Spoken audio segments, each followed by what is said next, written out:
Yeah, I'm round at Mark's house and I've come to see a VESPA restoration, but you can't miss this in the garage. This is a 1000cc engine, isn't it? Yeah, 1000cc Yamaha. Right. The chassis is built in Switzerland by Louis Christian Racing, LCR they're known as. Right. They've been up in MotoGP, they got a team. And Klaus Klaffenbach used to race with them and he's just won the Isle of Man TT. Right. So it's quite a well-known chassis. That's tremendous because actually those drop handlebars there, aren't they? Right above the wheel. You've got your nose right above that wheel. Yeah. Do you get debris thrown into your face? No. Not as such. You get very hot off the exhaust because you kneel over them. All right. This is basic in the way it for human beings. Yeah. Well, I'm absolutely amazed as what sort of performance can you get out of this? About 170 they do. At Mallory Park we only do about 130. Depends on the length of the straights at the circuits. Yeah, I once took my little Ducati scooters to Mallory Park on a Ducati Open day, and quite a few people were interested in these funny little things compared to the big Ducatis. Wow, look, it's incredible. Look at the... Oh, of course, obviously you've got it for a waiting passenger at the back, who's well versed in how to throw his weight around. Of course, with an open chain there too. Well, the bodywork's out in the back garden, all that would be covered. Oh, I see, right. Because if anything were thrown off that, it could be lethal, couldn't it? That's right. Well, how do you get this anywhere? Trailer. Oh, you've got a trailer up there. All right. And where do you actually race it? All over the place. Pembrey circuit in Wales, Mallory Park, Leicester. We're at Alton Park next weekend. Oh, I've got a good friend who lives at Pembrey. You might well have heard yours. If not seen you, heard you. Right. Gosh, it's incredible with the machine. This is a brake bias control between two master cylinders. All right. Operated from the cockpit up here. If it starts to rain, you just put more braking towards the rear end. Oh, I see. Well, could you get on it so I can see quite how you would appear? No, because it'll need the bodywork on it. Oh, that's part of it, I see. Right. Oh, so it dips down in that area? Yeah, you get into it. Oh, I see. We'll have a look in the back garden. Yeah, I will. Quite amazing. You've obviously got silencing, yes, I see. Coming out of the front. Yeah. That doesn't upset the air. Straighter line for the exhaust gases. Yeah, it doesn't upset the airflow then. No. Obviously it's not facing forward. No. Wow, that's amazing. It's about 180 brake horsepower. Wow. Yeah, previously Mark had a Microcars scooter, was the queen of scooters. That was 250, was it? Not the 277 you had. That was a 277. It was a 277. That was about the biggest scooter you could get at one time.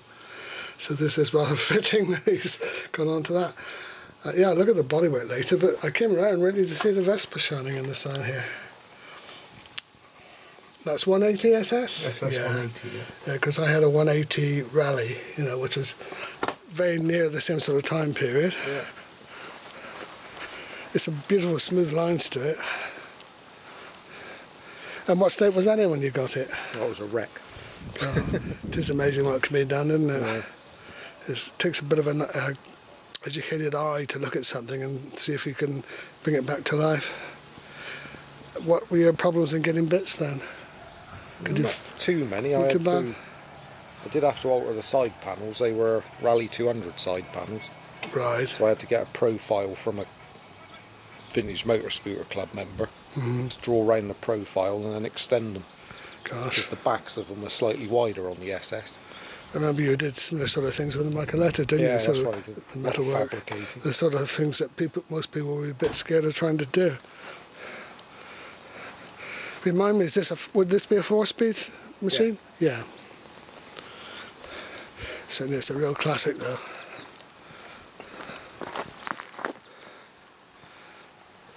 I remember buying one of those rubber mats over the footboard. You can still get them fairly easily, can't you?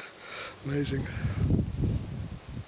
I know the biggest problem I had with my Rally 180 was the fact that if you leave it for a while, you come down to kick it over, and for some unknown reason, petrol would get into the silencers. Yeah. You have to kick the blinking petrol out before it gets started. That's right, yeah. Did you have any sort of similar problems with this? Not with this one, it's a slightly different carburettor. Oh, this right. is a piston ported engine, whereas the Oh, Rally right. 180 Oh, right, is yes. rotary valve. They're Yeah, slightly- that's right. Yeah, I never did fix that. I changed all sorts of floats and needle valves in the carburettor and petrol tap. Still did it. Yeah, best way round it is to put a longer stand foot on that engine side so it doesn't lean towards the engine. All right. Because that's how the fuel gets in, because they're a downdraft carburettor, Right. not side. So if you can lean them this way a bit, they're much better. That wouldn't happen. Oh, there, no. It's a simple answer like that. It certainly has beautifully smooth lines. And these were always Italian made, weren't they? Yeah. They never made these in Britain, no. They're assembled at Douglas in Bristol. Oh, they did assemble them? Yeah. Yeah. And I see it's got a Piaggio symbol on the speedo. Oh, that's obviously in kilometres anyway, that speedo. What is it? Oh, I suppose it's quite happy at about 45, 50 and then... Yeah, it's supposed to do 65. Yeah. 50 to 55 is ideal. Yeah, I love the simplicity of the lines of the Vespa though. It's a real classic. I was looking around the internet the other day and there's some sort of restarted production of the manual Vespa. Is it the PX 150 or something? That's right, yeah. And I thought, well, it's amazing. There's still a call for them, even though these days most people want automatic transmissions. Can we get the engine cover off, or is that going to be too awkward? Yeah, it'd be alright. Do you want to put it down on the lawn? Oh yeah. All right. Yeah. Yes, I can remember the stages of trying to find the right kickstarter. Yeah, that's right.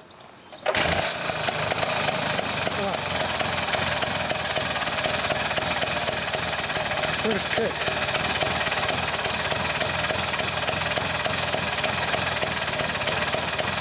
Quite distinctive sound, yes, that's it. Yeah, it didn't sound like my Rally at all, because it's obviously a different engine. But you wouldn't quite initially recognise that as a Vespa, would you? You think, no, what's that taking out there?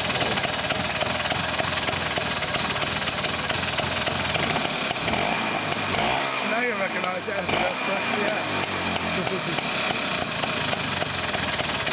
Oh, it's lovely you got the engine that sweet, that first kick. Yeah, it's very good.